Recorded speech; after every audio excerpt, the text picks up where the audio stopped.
and welcome to Epiphytic Cacti. Today I figured we would take a look at this rather confusing Rhipsalis. So I think that the reason why this one is super confusing is because it's one that we just don't see very often. And it looks like a lot of other things. So when I purchased this, I purchased it as just a complete and total mystery. I purchased it as a larger plant. The person that I bought it from clearly stated that they had absolutely no idea what it actually was. They believed that perhaps it was Rhipsalis trigona. I've looked at this and have been very confused by it on multiple occasions. To me, it looks kind of weirdly like Rhipsalis Pentaptera. I've seen pictures of Rhipsalis trigona. This does not look anything like Rhipsalis trigona, really. The pictures that you see of Rhipsalis trigona, they're not real clear.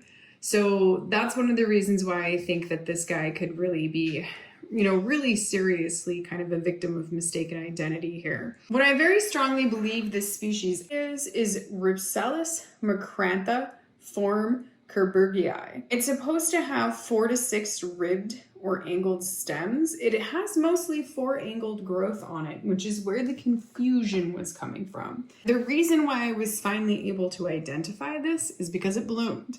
And when it bloomed, I knew without a shadow of a doubt that this was absolutely not Pentaptera and it was absolutely not Trigona, because the bloom is the same bloom as what you would see on sort of your standard Micrantha form.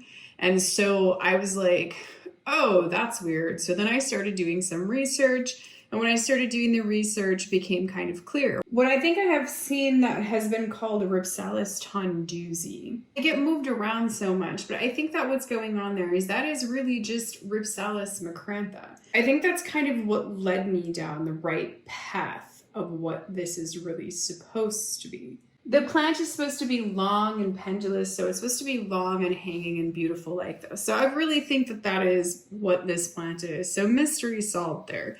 Now it can have between 4 or 6 angles in its branches. This quite commonly and usually has 4 angles.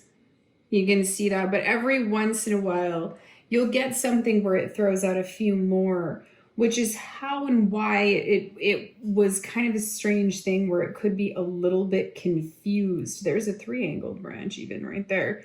Why it could get a little bit confused with something like Pentaptera or a few other things, because it really did have this similar form. But if we come in here and you see this flower is so small. See if you can zoom in here. There you go. The flower is really small. So you can see how the flower definitely has the kind of standard form of Micrantha. Like if you've ever seen any of the other Micrantha flowers, it's not showy by any stretch of the imagination. It's just this little tiny flower. And I was on vacation when I came back. Here was this little tiny flower that had bloomed. I hope that you have enjoyed Rhipsalis Micrantha form kirbergii as much as I have. Thank you for watching and happy cacti growing.